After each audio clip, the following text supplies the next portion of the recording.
AIT Studios in Abuja, Nigeria. This is the O&M Sunday Show with Obiora Ilo and Mamode Akuga. Hello and welcome to the O&M Show. My name is Mamode Akuga, and I'd like to welcome you to today's edition of the program, where we're going to be taking a look at the role of religion in our current national crisis. And when I talk about our current national crisis, I'm talking about the threat towards the unity of Nigeria. Of course, in recent times, you've heard the talk of IPOB members, the Independent Peoples of Biafra, agitating for a possible breakaway from the Nigerian Federation. You've heard the response from the Arewa youths, giving quick notice. You've heard, of course, boys in the Niger Delta who said, look, we want people who are not going all the oil blocks. So much is happening in Nigeria, threatening the national unity. What is the place and the role of religion? Of course, our political leaders will tell you at all times, and the Vice President said that much, Yemi Oshibajo, recently, says, of course, Nigeria is torn along religious and ethnic sentiments. Well, my tag team partner, Obiora Ilo, is also here in the studios. Obiora, of course, stands on a different side of the divide when we talk about issues affecting Nigeria's unity. Obiora. Well, so much is happening. Of course, the presidency led by our acting president, they've tried to bring groups together, ethnic nationalities, professional groups and all that. This weekend in Enugu, for instance, the South, and Southeast governors are all meeting to, find a way out of this crisis. But the politicians are doing their bit. The other leaders are doing their bit. And so many people are talking about the role religion should play when you have this kind of tension in the country. So tonight, we've brought two gentlemen to do justice to this topic. We have the former chaplain of Aso Villa, Reverend Dr. William Okoye, who is also the general overseer of All Christians Fellowship Mission, to join us in this discussion tonight. And also joining us tonight is BASHIR MUNDI. BASHIR MUNDI is the Director Development Initiative of West Africa. It's a faith-based NGO, and of course, both of them will be doing justice to our topic. I know, Biara, you said, well, the politicians are doing their bit. Yes. The religious leaders. The traditional rulers. Traditional rulers. But, there are a group of people who, will tell you that there's really no difference when you talk about politicians and religious leaders. Because for them, you remember, we had Majek on this program some time ago. Yes. And when we asked him to talk a little bit about, you know what he said, my brother, religion, not politics. Yes. So he not only said it, he also put it into music. Yes, in a song. It was one of his very popular songs. So the religious leaders are just as powerful and As very the influential as the politicians. And that's why we're asking, what role should they play right now in the country? So these gentlemen are joining us now. They are seated already, so they'll just walk in. Yeah. And then you're welcome. Thank you very much. Bashir, Thank you. nice to have you. All right. Reverend, you're welcome. Thank you. Reverend Clay. Thank Nice to have you. So, gentlemen, welcome to the program. Of course, you know exactly what is happening today in Nigeria. All the talk about the threats to our national unity. From a religious standpoint of view, Bashir, let me begin with you. How would you react to what is going on today? Because people don't like to talk about it, but if you trace the history of what is going on, there's a lot of religion involved in it, but people don't like to put it at the top. They just like to downplay it, but there's a lot of it. So what do you think is happening from a religious point of view? Well, firstly, let me say thank you for having myself and the Reverend on the show. I think that, what's happening is, we have a culture, it's an African thing, I think, a sub-Saharan African thing, where we like to shy away from the big elephant in the room. We like to shy away from things that are controversial. We have this way of, being very diplomatic, unlike you find in the European and Western societies. Definitely, I would agree with Majek Fashek that religion is politics, and politics is religion. At least there's, there are elements of religious dynamics in politics and vice versa. I think people shy away from it because there are gargantuan issues that could shake, the fiber of the nation. But it's an inevitable dialogue that must take place. And I think that religious leaders have a responsibility to have a voice and to douse the tension. Because even if, as some people claim or say, that the issues here are not religious issues, it has to do with economy and restructuring and things like that, religion always comes into play. It always comes to color identities. And when hate speech, and all this aggressive language continues unabated and gets translated into violence, it is to religious leaders and to religious influences in the society that we now look back to, for guidance. And religious leaders are very influential. I would say that they have more authority with the people than the politicians do. The politicians have the power. They have the political power. But the authority in the minds and the hearts of people and their loyalty, they will listen to their pastor before they listen to the politician. They will listen to the imam or Muslim leader because they believe that these leaders speak on behalf of God, or they speak, Nigeria is been acclaimed to be a very religious country. That is debatable. But religious leaders have a lot of influence. Even they have a lot of influence with the politicians. So definitely, people who speak, people of faith, religious leaders, have a very important role to play as stabilizers and people to help bring the voice of reason into this dialogue. There's nothing wrong with having the dialogue, but religious leaders have to look at history and how religion was exploited and used for injustice and violence, and even today you see that in many places. So there's definitely a very key and important role for religious leaders. Okay, Reverend Okoye, he has talked about the role and the influence and the power of the religious over the rest of us. How can we use this power, this big influence, this trust that they walk around with? How can we use it now, to douse, this tension in the land? Thank you for having me in the program, like my colleague has already thanked you for the privilege. I believe that to begin with, we need to understand that our problem is not just religious. It's multifaceted.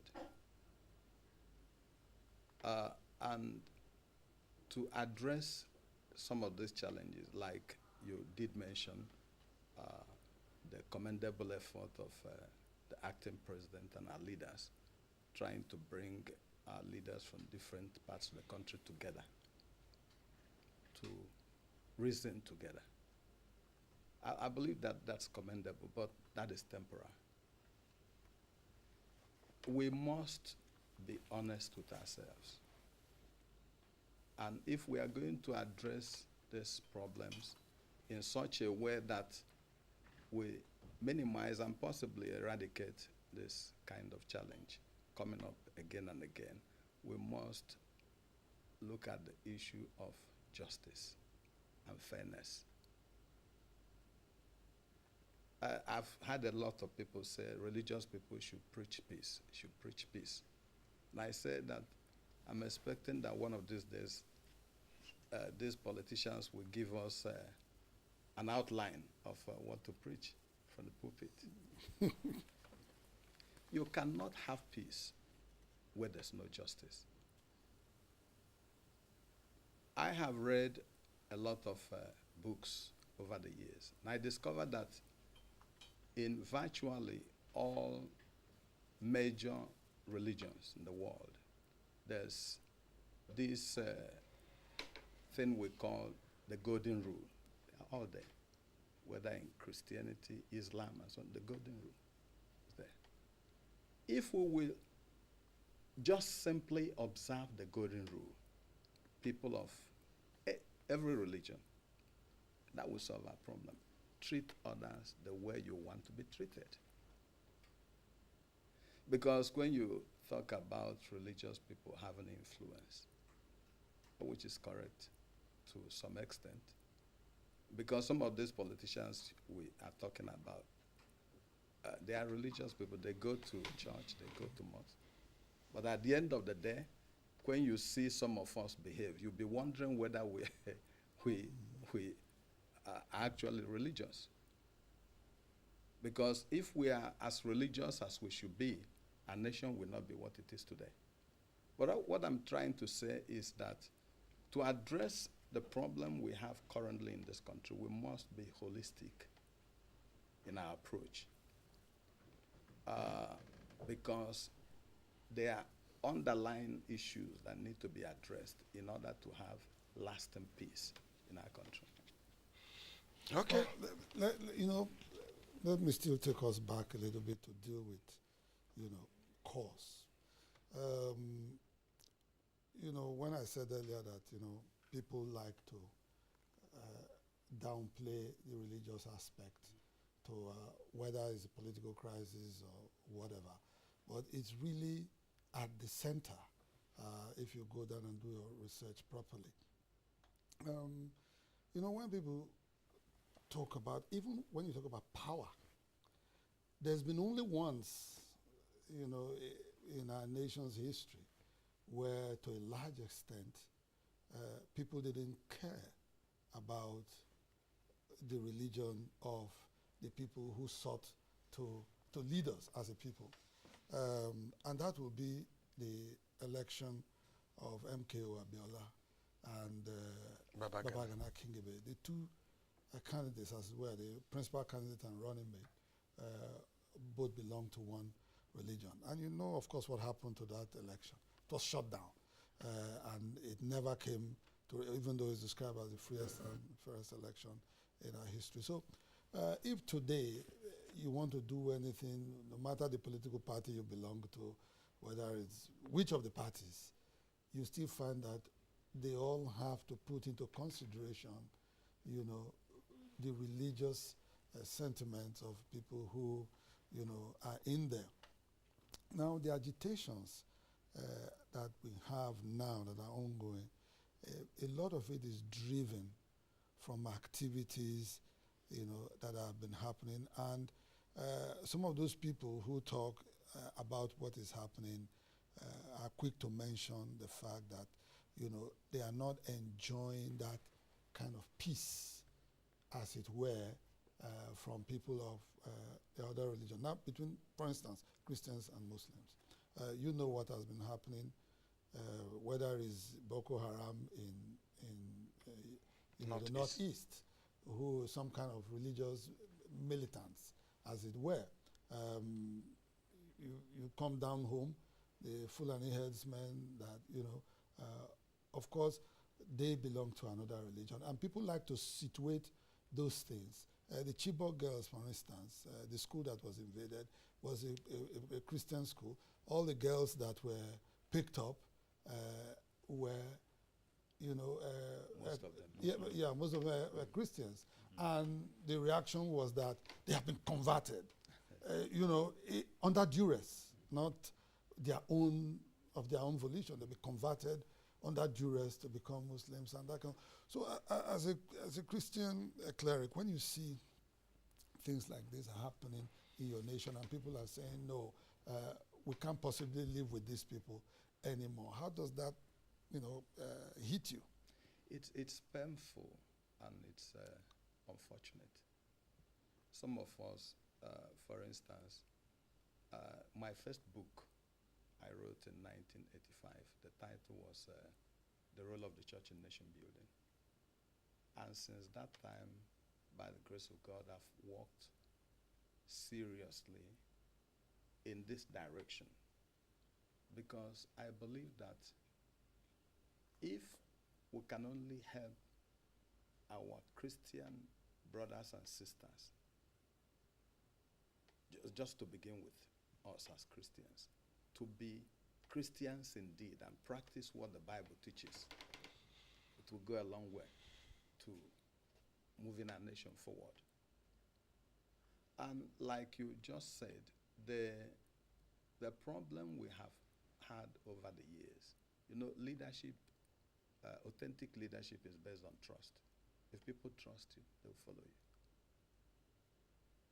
you. It is people's experience over the years that have brought us to a point where anything you are doing and they see you heading a certain direction, they conclude that they are going to be, it's because of this religion or the other religion.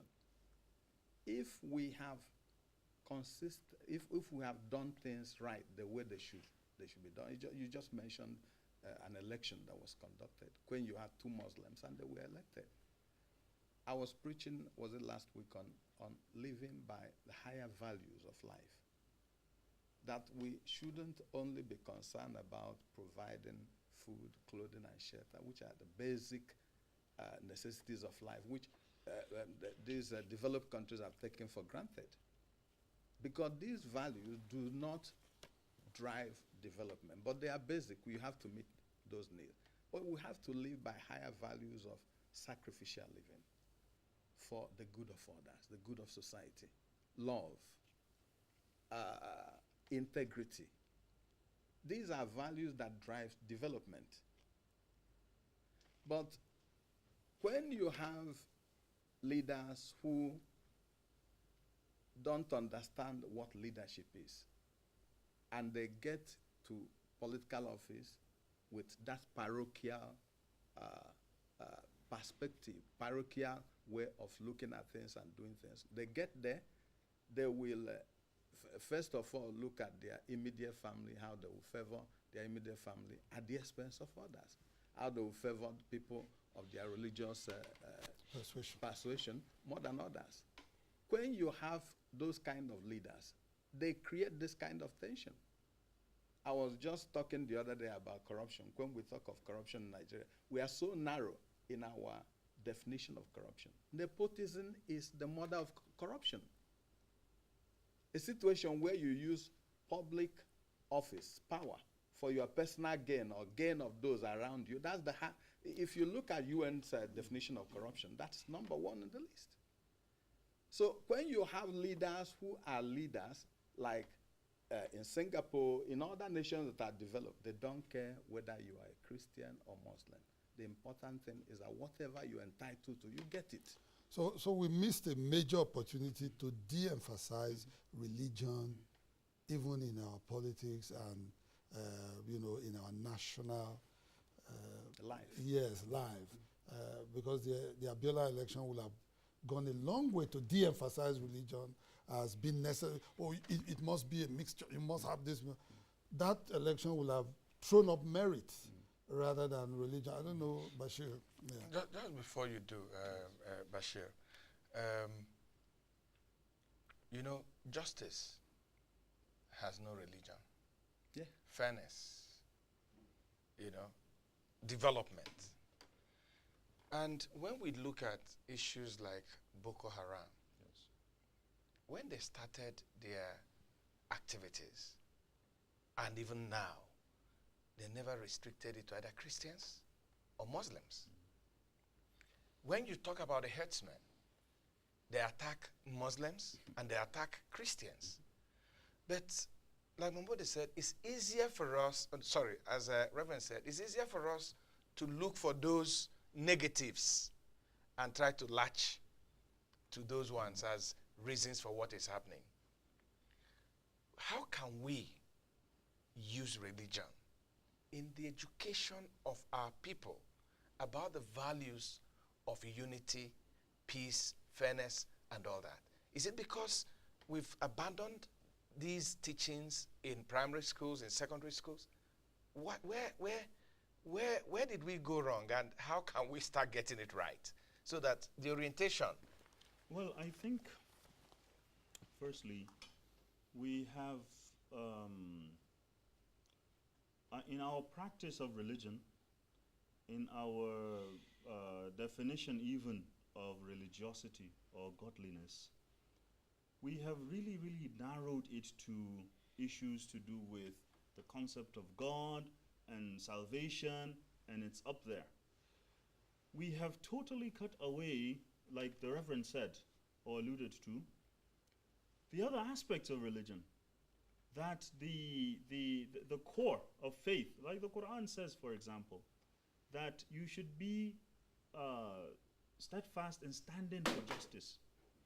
Even, it says, even against your own selves, you should stand for justice as witnesses to God, even against your own selves.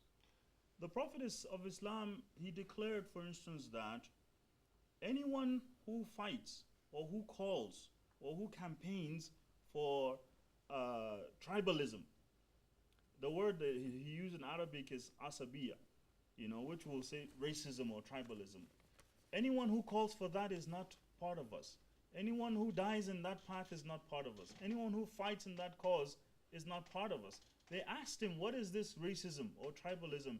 He said it is to support your own kind, someone of your race or your tribe or your ethnicity, even when they are unjust. So the criteria really here is justice and fairness and kindness and keeping your promises. This is what godliness is.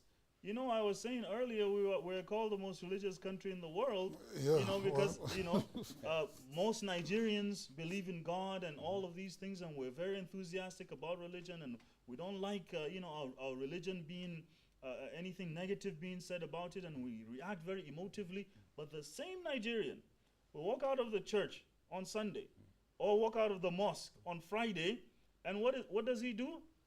He's cheating someone. He's undercutting someone's pay. He's underpaying his domestic help. He puts religion aside there. The same Nigerians that are fighting for, we want our religious representation, etc. And just like you said, in Nigeria, bribery and corruption, they have no religion. The people who bribe and are corrupt and do all these injustices, you find the Muslim, you find the Christian, you find the very religious, you find the irreligious. It doesn't have religion, So we have to bring back a more holistic understanding of religion, a more holistic understanding of justice, and to live justice. So that it's not just by what we say, but by how we live, how we treat other people. And if religious leaders can now change the narrative, where it's not enough to just say, I'm a Christian, and I see an injustice going on, but because it does not involve, or the victim is not a Christian, I'm not bothered about it. No, the person is a human being, and we meet at a human level. Yeah. So until we become like, we don't have to, we're not, uniform, identical. God created us with variety. The Quran says that you're created in different genders and different ethnicities and nationalities so that you may know one another, appreciate one another. The best of you is the one that has the most consciousness of God, of you. That is how it describes superiority, not your color, not your language, not your height, not your wealth, or poverty, etc., etc. So what religious leaders have to do is, when you look at development indices in your communities, religious leaders can give voice to the people that, look, don't come here I'm a Muslim candidate, vote for me. I'm a Christian candidate, vote for me. But no, what is your agenda? What will the community benefit from you being there? How many bills have you pushed in the Senate, for example? And these are things that are very common to Muslim communities, Christian. There's power problem in Muslim majority communities, Christian community, bad roads, education. We're in a crisis, and it's all affecting everyone: the Muslim, the Christian, the animist, you name it. So these are all common indices and denominators that we have. Yet we focus on fighting each other, attacking each other, based on some deep inner belief systems that, when it comes to the practical day-to-day living, those differences do not matter. Because again, you find, you go to any gas station, any petrol station, any mosque, any mall, look at the number of people begging. It's just alarming and crazy. Look at the number of text messages you get every day, or emails, somebody trying to scam you. And amongst them there are Christians, there are Muslims, and all of that. So let's come back to what the issues really are. I'm not downplaying religion. What I'm saying is there has been an abuse of religion and religious rhetoric. And then, unfortunately, it is the masses that are intoxicated with this kind of abuse. They are the ones intoxicated, and they're the ones suffering for it. Those who engineer them are they're insulated from what the masses are suffering. So I think both Muslim leaders, Christian leaders have to come to these common grounds, that we have common problems in the country, that our religious differences are not consequential in terms of how we are suffering these common problems. So this is an area, it's a no-brainer. But we need to, unveil, remove that psyche that I can't work with someone else simply because they have a different faith than I. Meanwhile, we suffer the same problems, across the country. But how dangerous is it to, now use religion to, achieve even the agitations of different people, across the country? And maybe let me give you some examples. You can understand what I'm trying to say very well. In 2015, one of the very respected Christian leaders, Bishop David Oyedepo of Christ Winners Church, he had this program in his church, and at one point he was praying and said, God, if you want to divide Nigeria, divide it now. Divide it. I mean, the Winners is it Winners Chapel or Living Faith, which is Winners Chapel, right? David Oyedepo. I mean, it's a very huge Christian ministry in Nigeria, and when he was talking, it was at a program to all the members, and was asking them to pray and said, God, if you want to divide Nigeria, divide it, break it up now. Just last week, or rather a few days ago, one of the MASOB, which is one of the groups in the southeast calling for, breakup of Nigeria, issued a statement asking all Christian leaders to stop praying for the unity of Nigeria, and to say that they should quit it completely and not pray anymore for, because the government has asked religious leaders to pray for national unity. The last Eid al-Fitr, it was the messages that came during the Eid al-Fitr was, unity of Nigeria. Let's use the celebration to pray for unity and all that. So they're now trying to use religion, on the reverse side to now say, look, what if God wants the country to actually break up, for instance, and people live apart? How dangerous is that? No, I think it's very, very dangerous, especially when you hear rhetoric of intolerance from very, very influential religious leaders. It could be your Bishop Oyedepo, or it could be someone else, or a Muslim leader. It's very dangerous, because even if you say break it up now, On what basis? On what lines? Is it going to be a Christian and, versus, break it into Christian and Muslim? How will that geography even look like? When people say things, you have to look at what the implication is. By the way, he was reacting to killings in Kaduna. That's actually what I want to. Yes, he was reacting to. Yes, he was reacting to killings in Kaduna but I think against Christians. Even when you have that, I think religious leaders. It does not mean that we should not. Religious leaders must come out, a demand for justice, demand for transparency, demand for the rule of law. But there's a certain type of rhetoric that if you bring out and your followers listen to that, how they react and interpret that and put that into motion, you may not have control over that. But that is inspired by a very careless and very reckless, rhetoric that you made as a religious leader.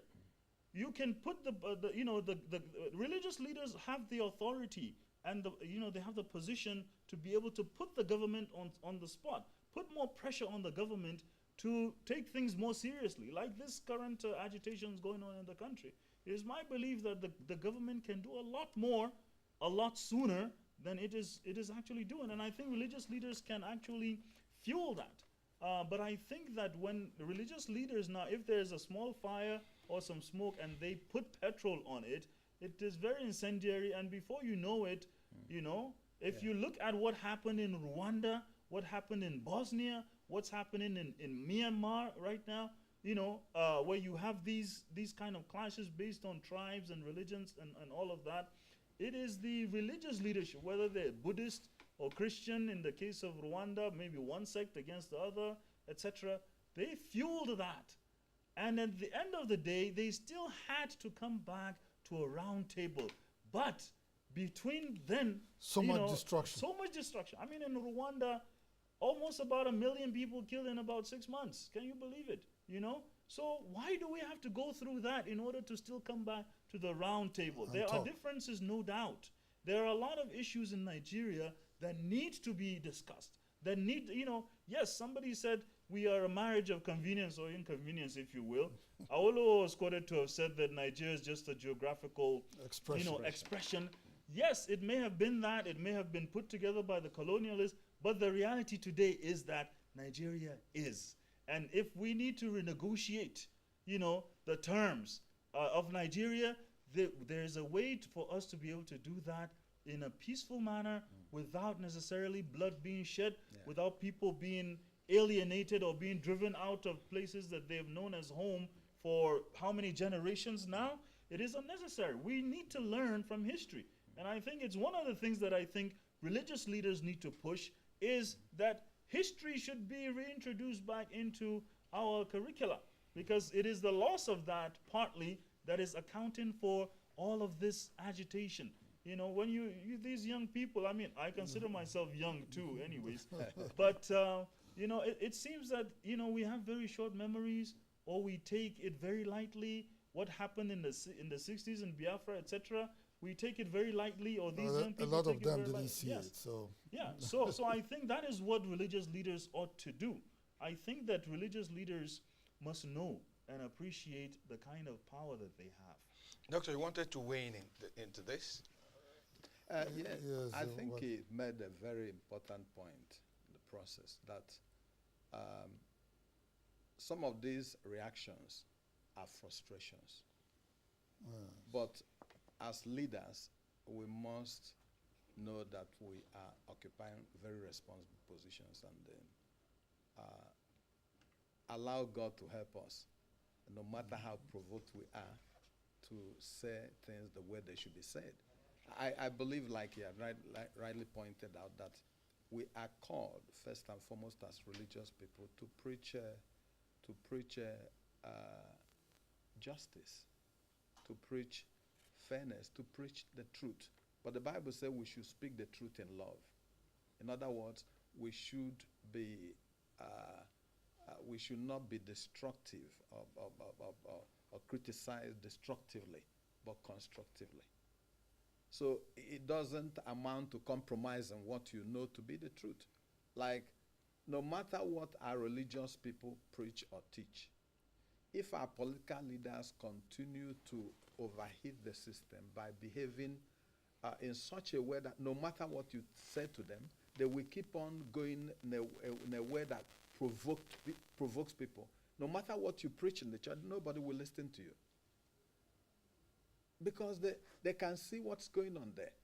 If our political leaders will just for once understand that life is not about primitive accumulation of wealth, that life is about serving God faithfully and impacting the life of other people positively, and try to know that, like you rightly pointed out, if you are truly religious, whether you are Christian or Muslim, the Bible says, by their fruits you shall know them. It's not by how many times they go to church. By their fruits you shall know them. If you are religious, where you will promote justice and fairness. You will be able to, at the moment we have such leaders, nobody will care which church or which mosque you go and worship. No. But when you have leaders who, no matter what you're saying, they are heading a certain direction, and that is causing problem and provoking violence and so on, and you refuse to listen, and you're heading that direction, no matter what you preach and teach, you're wasting your time. Okay, Reverend, there is, you know, even amongst the different segments in the country, you still have issues that crop up. I think that all Nigeria is already completely mixed, you know. Maybe a few small areas where you probably have homogeneity in terms of the religion, the practice. But even in the north, there are states that, have huge Christian population in northern Nigeria. So, but even in the southeast, I wanted to react because this is just even, amongst Christians, for instance.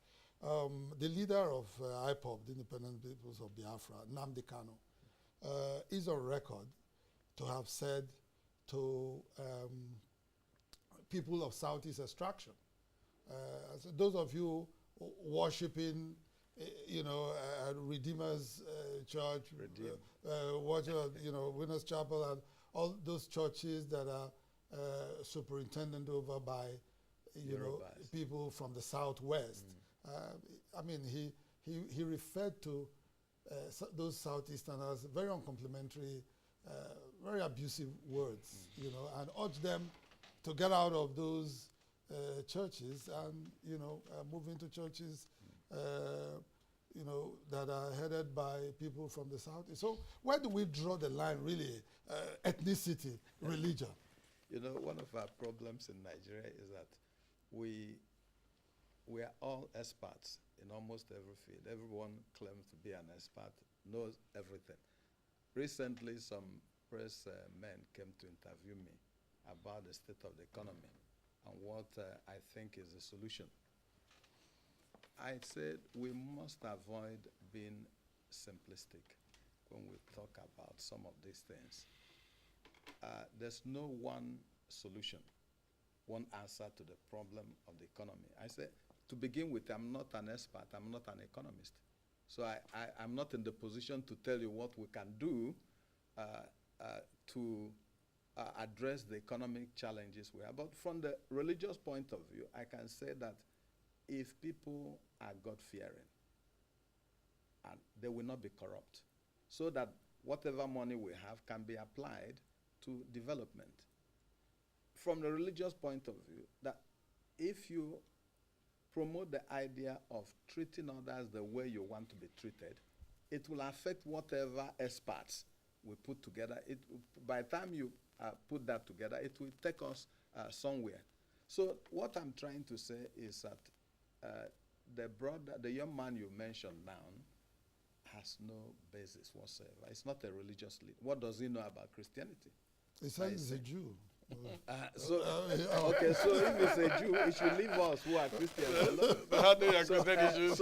But like I said, those madness is being promoted because of our leaders who are doing the wrong thing. Yeah. Like when you talk about the war, I fought the war. I was a soldier. I fought during the war. Now, and the issue is not distant.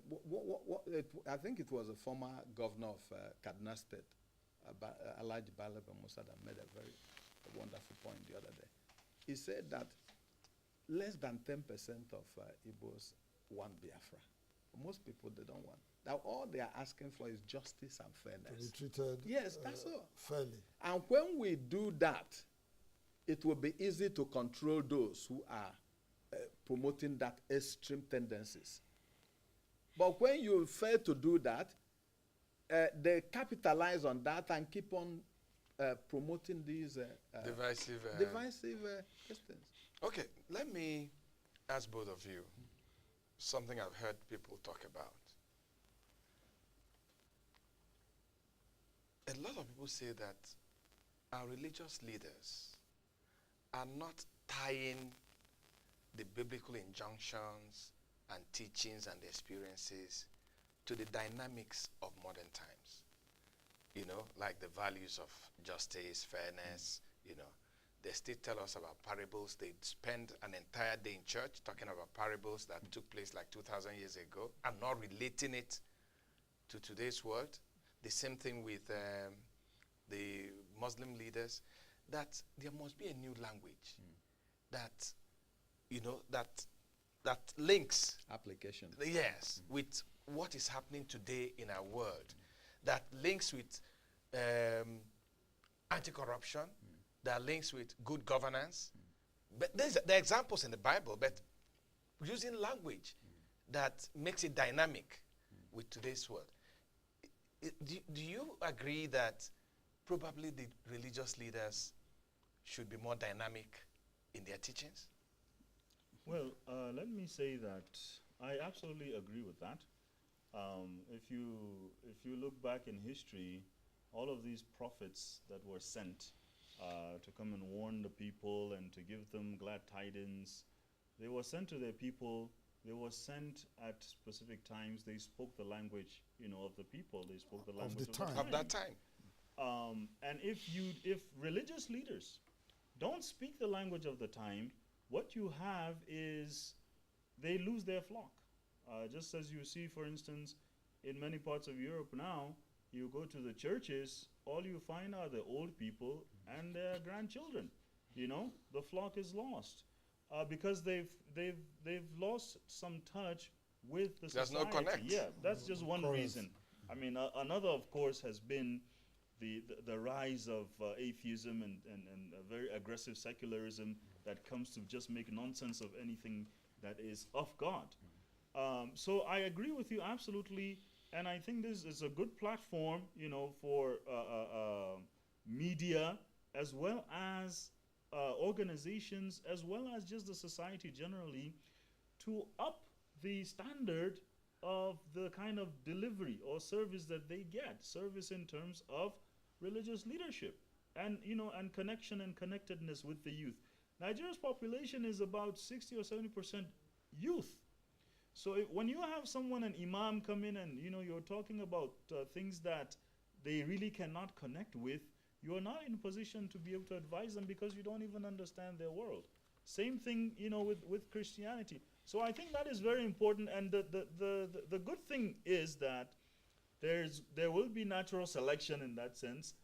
You know, the economic laws of supply and demand will apply. They will go to those who can speak their language, who are attuned, with their world and can understand and connect with them. You know, you do this preaching. You do this preaching every day. Yes. Yeah. Should there be a change in language? You are correct. I don't know whether you realize or you know that about 3-4 years ago we launched a reorientation program we call Build the Change You Want to See. And Before the change begins with you. long ago, about 4 years ago, I think you should know that. Because it was all over the country, and we invested a lot of money. We look at values, family values, different values that have been eroded over the years that put us in trouble as a nation. We look at it and study the Bible and show what God wants us to do about it. We publish these materials for the children, for the teenagers, for the adults, for the family. We published that. We sent it to all Nigerian universities. We sent it to all children ministry distance all over, and secondary schools and churches all over, to use it as Bible study and teaching. And the results have been very, very encouraging. So the point is that what you are saying is true. But we are trying to also help ourselves as pastors realize that, like some of us have read a lot of materials on development, how other nations developed. There are values that shape human progress. If we don't emphasize those values and drill them into the lives of our members so that they can go out in the society and be the change we want to see. The salt that Jesus talked about, the light. Yeah. Well, as a nation and as a people who are extremely religious, all attempts in recent times that have been made to try to change the language and and all that have been revoked. Even in Christendom, in Islam, it's the same thing. I mean, the former CBN governor and the mayor of Kano, Sanusi, talked a lot about what we're talking about now, about the times, about people realizing that Islam of today must be different from what it was 2,000 years ago. Times have changed, but so it's one big hurdle that we as a people have to cross to come to today. It's Islam, for example, has within it its dynamism. There's a very dynamic and very rich scholarly process that the core of the faith is the same, which is the principles. There are some principles that the oneness of God, the primacy of justice, for example, where there's no discrimination of faith. There's a saying that God will protect or support a just non-Muslim society over an unjust Muslim society. So the issue is justice. These are core, kindness, charity, love, and devotion. These are very core. Now, how they translate in different times, this is dynamic, and that's what makes it, universal. Just like you have, other universal faiths. That's what makes it universal. So where the core is there, the interpretation and the dynamism, it varies from time to time. So there is still the connectedness, but there's a broader understanding and application. In the field of Islamic economics, for example, which is a very, very dynamic area, the nature of transactions today, if you compare it with 1400 years ago, is very different. You can sit and on your phone make transactions of millions and whatnot. Okay, what are the rules to stay Islamically ethical in these transactions in consideration of the core of the faith? Yes. So all of these are very dynamic, and these are the things that challenge scholarship, and that's why scholarship has to keep evolving and growing and attuning to the realities, of the times. We must go now, but Reverend, maybe your last word. The government of today, though people say don't mix government, and religion, but how can they, if they must? They appeal all the time to religious leaders, but what must they do with religious leaders to try to quell tension? Like I said earlier, and my colleague has mentioned that time and time again during this discussion, if we promote justice, fairness in governance, it will make it easier for everybody. If you carry everybody along, nobody will think of ethnicity, nobody will think of religion. It is because these things are not being done right. People are being treated the way they are not supposed to be. Like I mentioned earlier, I've read a lot of books from different religions. In every religion, they have the golden rule. Yeah, like you In said, Islam, so in Christianity, if, there's golden. So yeah. that simple platform, if we decide to treat others the way we want to be treated, these challenges will, yes, it will douse the tension. Okay. Okay, gentlemen, we must thank you for coming on the show. This campaign for national unity is ongoing, and from here we keep talking about it and reminding all of us that we are better together than divided. Yeah. So we must thank you, Reverend Dr. William Okoye. Thank you. Reverend Okoye was former Aso Villa chaplain and General Overseer of Christians Fellowship Mission. Thanks for coming. Thanks so much. And BASHIR MUNDI is Director of Development Initiative of West Africa, a faith-based organization. Thank you so much for finding time to be with us. My pleasure. Thanks, gentlemen, for your insight. I am Obiora Ilo from Abuja in Nigeria. Let's do it again, same time next week. And I am Mahmoud Akuga. Thank you all so much for watching, and bye for now.